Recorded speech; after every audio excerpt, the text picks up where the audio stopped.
Friends, welcome to real estate real plots in Markapuram.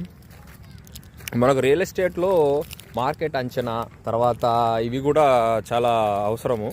So నాకు తెలిసిన మిత్రుడు ఒక 30 years నుంచి ఇందులో రియల్ ఎస్టేట్లో ఉన్నాడు.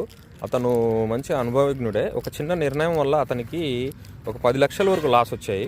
ఎలా వచ్చాయంటే చూడండి, మీకు కూడా ఈ పాయింట్ ఉపయోగపడవచ్చు, అందుకనే మీతో షేర్ చేస్తున్నాను.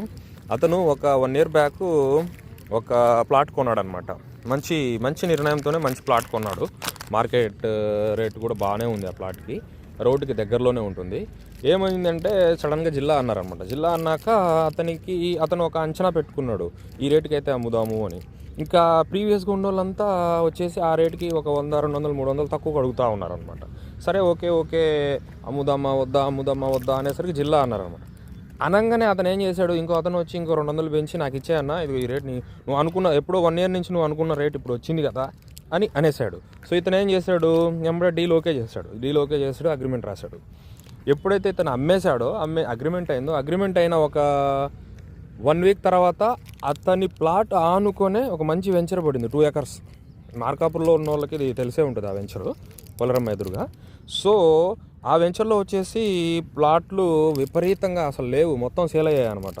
గజం 15,000, 16,000, 17,000, 18,000 అంత హైక్ వెళ్ళింది.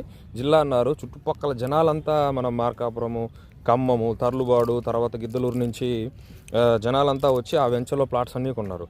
సో ఇతని ప్లాట్కి ఆ వెంచర్కి గోడ ఒకటే అడ్డం. సో అది ఫ్రెండ్స్.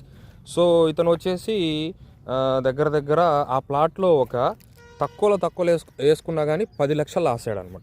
సో అది ఫ్రెండ్స్, రియల్ ఎస్టేట్ చేసేటప్పుడు ఏంటంటే మనము చుట్టుపక్కల ఏం జరుగుతుంది, మన చుట్టుపక్కల ఏమైనా వెంచర్స్ పడుతున్నాయా, లేదా మార్కెట్ ఇప్పుడే జిల్లా అన్నారు కదా అమ్మాలా వద్దా, ఇటువంటి 4-5 క్వశ్చన్స్ మనం రాసుకొని అమ్మాలా వద్దా అనే డెసిషన్ అనేది ఆలోచించి తీసుకోవాలన్నమాట. సో మా ఫ్రెండ్ ఇప్పుడు బాధపడుతున్నాడు, ఏంటి అమ్మకుండా ఉండుంటే కనీసం ఆ వెంచర్లో 17,000, 18,000, 16,000 ఫేస్ని బట్టి ఉన్నాయి రేట్లు. సో ఇతను అమ్మకుండా ఉండుంటే అదే ప్రైస్ ఇతనికి వచ్చేది. ఇతను తొందరపడి అమ్ముకున్నాడు అనమాట. సో అది ఫ్రెండ్స్, ఒక చిన్న ఇన్ఫర్మేషన్ షేర్ చేయాలనిపించింది, అందుకే మీకు చెప్పాలని షేర్ చేయాలని చెప్పేసి నేను చెప్తున్నాను. Okay friends, stay tunes, keep watching real estate real plots in Markapuram. Like, share, subscribe చేయండి. బాయ్.